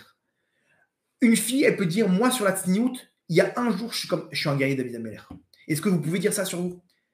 Est-ce que sur la tfila, moi, sur ça, je suis un guerrier de David Ameller? On ne peut pas être tout, surtout parce qu'on a etc. C'est dur. Mais au moins une action, et c'est ce qui revient dans tous les cours que je fais, Messirut Nefesh, et de se battre pour qui? Pour vous, pour nous. Hachem, il n'a pas besoin de nous. Il veut nous faire participer dans sa royauté, mais avec ou sans nous, il sera roi. Vous comprenez? Donc, est-ce qu'il y a un acte aujourd'hui où tu as fait d'Hachem un roi? Où tu as fait ça ni plus ni moins pour la Shrina? 1 heure d'étude, la tsniout, le foulard, c'est dur, tu vas te faire chailler. Mais sois forte, ma tzadéket. Parce que là, tu es ni plus ni moins qu'une guerrière de David Ameller. Il y en a qui sont sur le front en train de se battre là-bas à l'hôpital de Shifa, sous terre, comme des lions qui n'ont pas dormi depuis 3 semaines. À peine, ils sont. Et nous, on est là en train de faire les fines bouches. Oh, je vais prendre sur moi un petit Teilim en plus par jour. Mon tzaddik, où tu vas? Où tu vas? Et ton Shabbat alors? Ça y est, faut. Non, mais j'ai du mal. Mais sois fort, soyez fort. Il faut qu'on le fasse. Et quand on a cette intention de le faire pour la Shrina, alors là, on donne une autre puissance au Teilim, on donne une autre puissance à nos actes. c'est exponentiel. C'est plus les mêmes mérites. On n'est plus sur la même division. Là, on était en national. Maintenant, on est en Ligue des Champions. Ça n'a rien à voir. On est face au plan divin. Et là, je vous balance le dernier trésor que j'ai vu. Ça, c'est ma femme qui l'a trouvé. Incroyable. Incroyable. Vous allez voir là, vous allez comprendre comment on peut débloquer une force pour la Géoula finale qui s'inscrit ni plus ni moins dans ce qu'on est en train de dire maintenant. Ce chidouche, il vient de Rabbi Yeshayahu Pinto, Shlita, Shakadosh Baruch Hu, Ishlach lo refoua shelema. Il ramène dans l'explication des Teilim. Il y a le Teilim 72. Le Teilim 72, il termine par une phrase bizarre. Donc, après, on passe au troisième Sefer des Teilim, donc c'est le dernier Teilim. On nous dit là-bas, le dernier verset, donc le 20, Kalut Filot David ben Ishaï. Sont terminées les prières de David, le fils de Ishaï. Je vous lis ce qu'il dit le Rav Yeshayahu Pinto, incroyable. Il nous dit, Iné, Roubo shel Sefer HaTeilim, Adain lefanenu.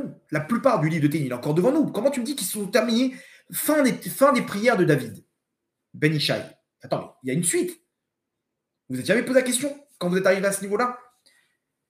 Veimken, Ma Perouche, Kalut Filot David Ben Ishaï. Si ce n'est pas terminé, alors pourquoi il nous dit elles sont terminées les prières de David? Et là, Kulo, Milachon, Kalem. Kulo, elles ne se sont pas terminées. Il ne faut pas traduire comme ça. Il faut interpréter ça par neutraliser, enfermer. Comment chez Mouva Batora, chez Amar Yoshua Binu, les Moshe, Rabenu, Eldad Medad, chez Itnabe Machane, Kalem. Là-bas, quand Eldad et Medad, ils ont eu une prophétie, ils ont dit que Moshe, il ne va pas rentrer en Israël, c'est Yoshua qui va conquérir la terre, etc. Yoshua, il a eu de la peine pour Moshe, il a dit, qu'est-ce qu'ils sont en train de dire sur toi? Kalem, c'est-à-dire prends-les, mets-les de côté, donne-leur un poste qui fait qu'on ne va plus entendre parler d'eux. C'est-à-dire, mets-les de côté. Vezé Omek, dit vrai David Amelech, la Kadosh Baruch Hu. C'est ça la profondeur des paroles de David Amelech dans cette phrase quand il dit David à Kadosh Baruch Hu, Kalut Filot David Ben Ishaï. Qu'est-ce qu'il est en train de dire David à Hachem? Chez Yisgor et Filot, qu'il enferme ses prières. Veiralem les Zman, et qu'il les emprisonne, qu'il les garde pour un temps chez Behemet Yetzara Gdola ou Baya Kasha, où vraiment il y aura un vrai problème pour l'âme Israël. Chez Sham Yetsu Atfilot, qu'à ce moment-là vont sortir les Tfilot de David Amelech, Veyamdu Be'et Sarah Amitit, et ils vont s'interposer lorsqu'on va se retrouver vers une vraie catastrophe, vers une vraie épreuve de la fin des temps. Je ne sais pas si vous avez compris ce qu'il veut dire David Amelech. Là, il y a un trou d'air. Remettez vos ceintures, il y a un trou d'air. David Amelech, quand il dit Kalut Filot Ben David, il dit à Hachem, il ne dit pas elles sont terminées parce qu'il y a encore une suite. Il dit, tu vois Hachem, tous les prières que je t'ai fait maintenant, David il demande à Hachem, mets-les de côté ces prières. Ne les accepte pas. C'est-à-dire que tout ce que David il a prié, en fait à la fin, il dit Hachem, ces prières Hachem, mets-les de côté. Ces Teilim là que j'ai fait, mets-les de côté pour la fin des temps lorsqu'il y aura une vraie souffrance pour l'homme Israël. Pourquoi? Parce que Kalou, c'est aussi le terme enferme. Enferme, c'est-à-dire mets de côté, ferme ces prières-là. Ces prières dans le ciel, elles doivent arriver pour libérer la Shrina. David Amelech, il demande à Hachem, pas maintenant. Pas maintenant. Garde ces Teilim quand ce sera le vrai moment où on sera face à la libération de la Shrina, face aux clipotes, comme on a expliqué au début du cours, dans ce qu'on se trouve maintenant. Et là, tu les libères, Kalou, enferme-les, et à ce moment-là, au moment du vrai Et Sarah Yaakov, alors, Mimena Yevashia, à ce moment-là, tu vas les libérer. Mais comment? On a besoin de prières. On a besoin de ces prières-là pour libérer la Shrina de la galoute. À ce moment-là, les prières de David Amelech, elles vont être libérées de l'endroit dans lequel Hachem, à la demande de David, il les a mis de côté. Et à ce moment-là, elles vont descendre sur terre et elles vont descendre dans les mondes d'en haut pour nettoyer la Shrina. Ça veut dire que nous attendons maintenant les prières de David qui sont à l'instant en stand-by. Comment on les fait descendre, ces prières? Et comment, grâce à ça, on libère la Shrina? Si on est sur la même longueur d'onde que David Amelech. Ça veut dire quoi? Ça veut dire les Shem Yichud Kutsha Be'echu Shrinté. Si tout ce qu'on fait maintenant, dans nos mitzvot et dans nos prières, on le fait ni plus ni moins avec un truc en tête, avec une idée en tête, pour la Shrina d'Hachem, pour libérer la Shrina d'Hachem. Si on le fait, on atteint le plus haut niveau, celui de David Améler. Et donc à ce moment-là, nous-mêmes, quand on prie, on est sur la même longueur d'onde que David, et donc on peut débloquer ses prières. Et elles peuvent faire le travail qu'il faut en haut, et donc nos soldats peuvent faire le travail en bas et libérer le Ham Israël de cette clipa et amener la Géoula. C'est ce que j'avais dit dans un cours. Nos soldats vont revenir avec le Mashiach. Aujourd'hui, vous comprenez la profondeur de ce terme. Pourquoi? Parce qu'ils vont libérer les dernières étincelles. Ils vont revenir, Bezrat Hashem, avec nos otages, en bonne santé. Ils vont revenir là-bas avec toutes les étincelles et la clipa, elle va tomber, et la Malchut Ishmael, elle va tomber. Et à ce moment-là, Vele Toldot Yitzhak, Ben Avram, vont commencer la descendance de Yitzhak, qui est Ben David. Incroyable ou pas? Baruch Hashem.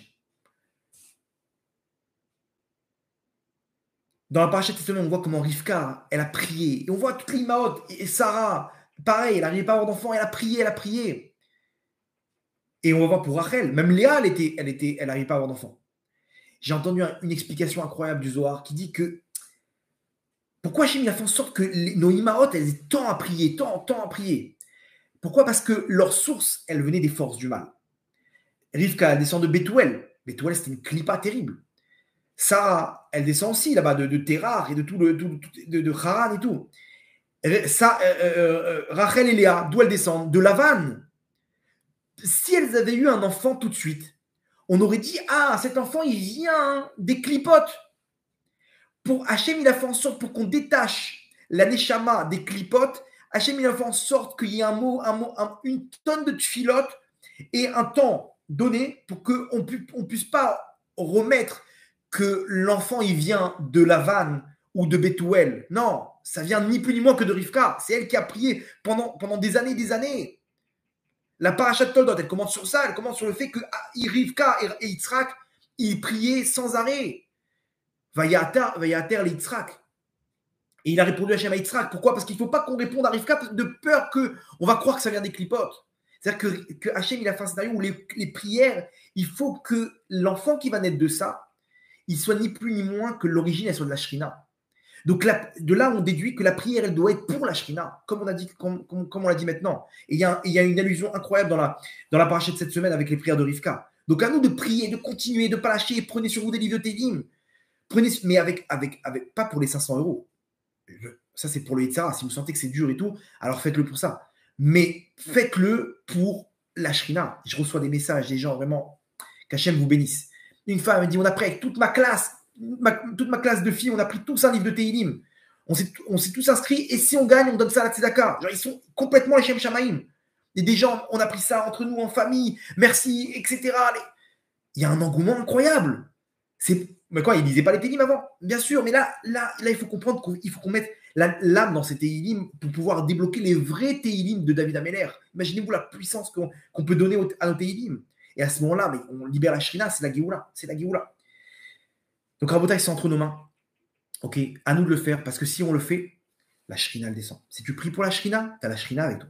Et quand tu as la Shrina avec toi, tu peux être au milieu de milliers de terroristes dans des épreuves qui ne vont pas être simples. Vous avez compris, la suite des événements, ce n'est pas simple. C'est tout Ishmaël derrière le Hamas. C'est encore l'Iran, c'est encore Édom. Ça va être très court. Ça va s'enchaîner. À Pessar, on a terminé avec tout ça. Pessar, c'est résurrection des morts. La Géoula. À Pessar, on a été libéré. À Pessar, on sera libéré. Ça revient. On a quelques mois là. Mais tout est entre nos mains. On peut faire accélérer les choses. On peut faire en sorte que ça se passe de la meilleure manière. Comment? Quand on applique ce qu'on a dit ce soir. Quand on devient un guerrier de David Améler. Et à ce moment-là, la Shrina, elle descend et elle nous accompagne là où on va. Là où on va, elle nous accompagne et elle nous protège. Je vais finir avec une petite histoire, si vous le voulez bien. Je reprends une gorgée d'Emouna. L'histoire, je l'ai déjà racontée, mais là, vous allez voir, j'ai entendu le témoignage même de la personne. Et quand il a raconté, il a ramené quelque chose qui m'a frappé. Ok, et vous allez voir que ça correspond avec le cours de ce soir. Vous vous rappelez, j'avais raconté l'histoire, vous avez dû sûrement entendre vous aussi, de quelqu'un qui était au kibbutz Be'eri. Je vous raconte en rapide son histoire, même si j'ai déjà raconté, qui a été sauvé miraculeusement. Il était enfermé dans sa chambre forte. OK? Et donc, il raconte, j'ai entendu aujourd'hui son témoignage, et c'est la fin de l'histoire qui m'a marqué. Il raconte que, donc il entend, il est 6h30 du matin, il est 6h du matin, il entend des sirènes d'alarme, et ça tombe, ça tombe. Il dit à sa femme, il dit, là, maintenant, c'est pas la même, on n'est pas dans la même attaque. Il y a quelque chose de spécial. Il rentre, donc c'est quelqu'un qui ne fait rien, il est loin de la Torah et des mitzvot. Il rentre sur son WhatsApp et il voit des vidéos qui commencent à arriver, de milliers de terroristes. Il ne comprend pas. Et il entend des coups de feu. Et il voit une photo dans le groupe de son kibbutz, ok, Be'eri. Il voit des images où ils disent, regardez, il y a une vidéo, il y a telle personne avec, avec les armes des terroristes pointées sur lui. Un de leurs voisins. Enfermez-vous dans les miklatim, enfermez-vous dans les chambres fortes. Il y a des terroristes qui sont rentrés. Donc il s'enferme. Il est derrière la porte. Il entend, imaginez-vous, dans sa maison, ça parle en arabe. Il sait que les terroristes sont là. Les terroristes tapent à la porte. Imaginez-vous la porte, comment ça marche? On ferme la porte. C'est une porte blindée et on la tire vers le haut. Il n'y a aucun moyen de la verrouiller. Tu es en bras de fer avec les gens qui sont derrière. Et ils tapent à la porte. Tsahal, ouvrez-nous, machin. Ils ont compris que c'est des terroristes. Et là, ils sont à 2-3 derrière, en train d'essayer de tirer la poignée. Et lui, il tient la poignée à deux mains. Il raconte, je ne sais pas comment j'ai eu les forces. C'est un bras de fer, ils sont 3 contre moi. Et je sens, ça tire. Mais Hachem, il m'a donné une force. Bon, imaginez-vous l'adrénaline, que tu sais que derrière, tu vas mourir. Donc, l'adrénaline, elle décuple tes forces. Et il raconte, il dit qu'ils n'ont pas eu l'idée, ils ont essayé de démonter la poignée, ils n'ont pas réussi. Ils n'ont pas eu l'idée de tirer derrière. Parce qu'il faut savoir une chose, que c'est des portes blindées, mais avec une arme à feu, la balle, elle peut transpercer la porte. Ils n'ont pas eu l'idée ils avaient juste à tirer. Ils auraient tué. Ils auraient tiré quelques balles. Ils l'auraient tué derrière la poignée. Donc, ils ont lâché l'affaire. Ils ont commencé à mettre feu à la maison. Et il raconte qu'il est dans la flamboie et il voit de la bouche de la sortie de la climatisation. Il voit de la fumée noire. Et donc, il commence à tousser. Il se dit, de toute façon, qui nous dit qu'ils vont nous tuer? Là, on est sûr de mourir. On va se rendre. Il dit, on va se rendre et peut-être qu'ils vont nous épargner. Il est avec sa femme et 2 jumeaux. 2 jumeaux de 3-4 ans. Un garçon et une fille. Il dit, premier miracle, je vais pour me rendre. Donc, ils sont derrière les terroristes. Ils sont restés là-bas, ils sont restés quelques heures et tout. Ils leur ont mis le feu sur la climatisation. Il va pour ouvrir la porte pour se rendre aux terroristes. La porte, la poignée, elle est coincée. Il n'arrive pas. D'un coup, il se retrouve sans force. Il dit, je suis là, je ne sais pas quoi faire. Je dis à ma femme, on va mourir. Qu'est-ce qu'on fait? Ah, la fenêtre. Viens, on sort par la fenêtre. Dans sa tête, on sort par la fenêtre. Ils sont tous derrière. Il entendait des coups de feu, il entendait parler en arabe et tout. Il savait qu'ils étaient derrière. Maintenant, son jardin, il donne vers la rue. Il n'y a pas de portail, rien du tout. OK? Il sort, ça y est. Il dit, on se rend. Il s'est dit, peut-être qu'ils vont nous voir avec 2 jumeaux, ils vont nous épargner. Imaginez-vous la naïveté ils se sont dit, bon, c'est quand même, ils vont peut-être avoir de la peine. Et surtout qu'il avait vu une vidéo où ils étaient en train de pointer l'arme sur quelqu'un. Donc, ils se sont dit, ils vont nous capturer. Bref, il sort avec sa femme et il raconte que devant lui, il y avait un palmier. Dans son jardin, il y avait un palmier avec quelques branches. Il dit, on se met, donc il y avait la fumée derrière nous, on avance de 2-3 pas, on est derrière le palmier. Maintenant, imaginez où il y a lui et sa femme, avec les 2 enfants, derrière un palmier et quelques feuilles. Il dit, on prend les feuilles, on se cache derrière. Il nous dit, il y a un des terroristes qui passe, donc ils sont accroupis, qui passe, il dit, il est à 30 cm de moi. 30 cm, c'est ça. OK? 30 cm, c'est ça. Il passe et bizarrement, il est en train de faire le tour de la maison qui est en train de brûler et il a les yeux vers le haut. Donc, il ne voit pas qu'en dessous de lui se trouvent les gens qu'il est en train de chercher. Eux, ils voulaient les tuer. Ils sont ni plus ni moins qu'en dessous, à tes pieds. 30 cm, il dit, je suis là avec mes enfants. Il dit, deuxième miracle, mes enfants, pendant tout ce temps-là, c'était une histoire de 14 heures. 14 heures depuis le moment. À aucun moment, ils ont pleuré. Imaginez-vous, les enfants, ils n'ont pas mangé. Ils n'ont pas bu. Ils sont fatigués. Et il dit, mes enfants, c'est des vrais pleurnicheurs. Ils sont là à nos côtés. Il y en a un qui pousse un cri, c'est terminé. Il dit maintenant, il y a ce terroriste qui passe devant nous. Et derrière, dans la rue, il y a une 50aine de terroristes qui passent, qui sont là et qui tirent sur tout ce qui bouge. Il dit, on entend crier dans les maisons, on entend il y a de la fumée partout. On est là, on dit, je dis à ma femme, qu'est-ce qu'on fait? Et il dit, tu sais quoi? S'il ne nous a pas vus, mais ils sont cachés derrière 2-3 feuilles. C'est une blague, quoi. Il dit à sa femme, écoute, s'ils ne nous ont pas vus, c'est qu'il y a une protection d'Hachem. Il reste comme ça et les mecs, ils tournent autour de la maison et ils ne le voient pas. Il y en a un autre qui passe à 2 mètres de moi, pareil, les yeux vers le ciel. Au moment où il passe vers nous, il lève la tête. Il ne nous voit pas, on est à ses pieds. Il dit comme ça pendant 4 heures. 4 heures, les terroristes, ils sont là. On est mis caché derrière le palmier. Il dit maintenant, un moment, il dit je lève les yeux et je vois mon regard, il croise le regard d'un terroriste qui est dans la rue, à 10 mètres. Il me regarde, je le regarde. Ça y est, c'est terminé. Il avance vers nous et là, je baisse la tête. Je me dis, ça y est, il va nous tirer dessus. Et je crie dans ma tête, dans ma neshama, Shema Israël, Hashem Elokeinu, Hashem Echad. Baruch Shem Kevod Malchut Olam Vaed. Shema Israël, Hashem Elokeinu, Hashem Echad. Comme ça. Il raconte comme ça. 1, 2, 3, 4, 5. Il lève les yeux et il voit le terroriste qui retourne. C'est-à-dire comme si que d'un coup on lui a mis dans la tête, il n'y a personne là-bas, retourne. Et il retourne. Jusqu'à qu'à la fin, il voit que la fumée, elle est trop épaisse, ils commencent à tousser et tout, ils vont se faire repérer. Il y a une cabane au bout de son jardin, il faut qu'il aille là-bas. Il dit à sa femme, on court maintenant. Toi et moi, on court et on va à tel endroit. Sa femme, elle a mal compris. Les deux, ils sortent en courant. Lui, il part d'un côté, sa femme, elle part de l'autre. Il pousse un cri à sa femme. Il appelle un cri que ça y est, maintenant, tu vas te faire remarquer.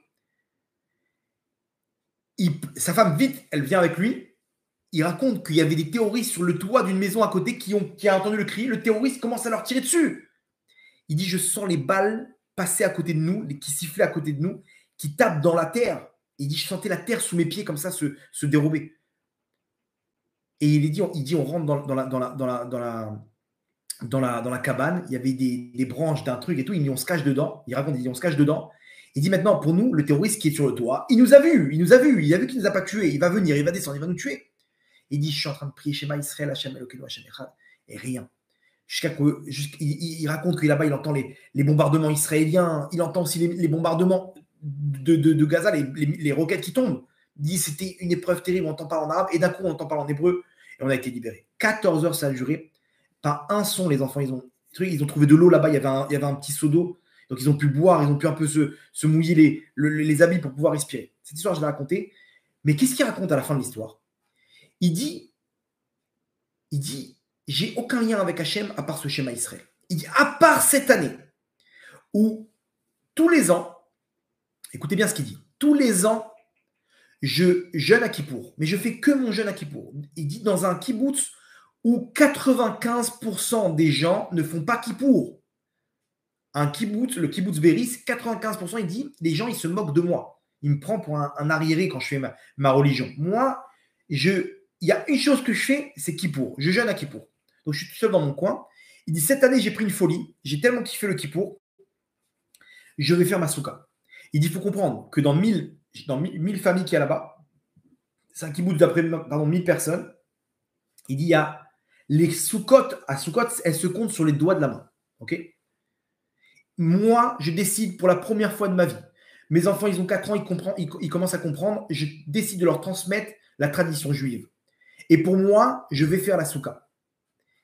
Écoutez bien, Rabotai. On me dit, mais ne te prends pas la tête. Achète une souka. Il dit, non, je veux la construire avec mes mains pour Hachem, la souka. Les Shem Shamaim. Il prend des bois, il fait le tour du kibbutz, il réunit des bois et il commence à construire une souka dans son jardin. Maintenant, écoutez bien, avec quoi il fait le srar de la souka, le toit de la souka, qu'on doit faire ça avec des branches. Il récupère les branches du palmier qu'il a sauvé. Vous entendez ça? Ça veut dire que le palmier qu'il a sauvé, il a été déjà amputé de plusieurs branches pour la souka. Normalement, la logique, elle est qu'avec plusieurs branches, ils n'auraient pas pu te voir. Maintenant qu'il reste quelques branches, pourquoi? Parce que tu as tout utilisé pour la souka, tu aurais dû te faire griller. Et puis, finalement, ils sont passés à côté, ils ne l'ont pas vu. Vous savez ce que représente la souka? Quand j'ai entendu cette phrase-là, qu'il a fait tout ça pour la souka, j'ai tout de suite compris. Oufros, allez-nous, Soukat Shalom. C'est quoi Soukat Shalom, nous dit le Zohar? Soukat Shalom, c'est la Shrina qu'Hachem, il étend sur l'âme Israël. On demande à Hachem, Oufros, allez-nous, étend sur nous. Soukat Shalom. Soukat Shalom, c'est la Shrina que Hachem, on supplie qu'il détende Il est temps sur nous pour nous protéger.